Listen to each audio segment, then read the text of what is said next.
Šef stranke, inače moj dobar prijatelj, uvijek kaže bolje miješati alkohol nego beton. Nije problem što nemamo para da idemo na more, nego što nemamo ni da ostanemo kući. Ima li neko ovdje da mu smeta što ja ne radim? Tako sam mislio. Vidiš šta piše u novine? Kaže sutra temperatura ide 40 Celsijusa u hladu. Onda treba izbjegavati hlad. Pa da, pametno. Šta još pišu? Ajme vidi kako ovo mlika, što je ovo, još je pala kava, ko zna koliko to već stoji, pa leda. Bože dragi, što je sama pjena, imam tu išta kave. Može druga, ovo je užasno, ja bi ovo bolje napravila.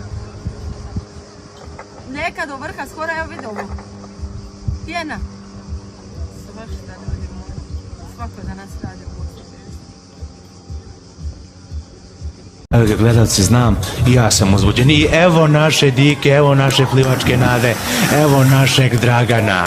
Evo ga, pogledajte samo kakva građa to je, pa ne cijepaju se džabe.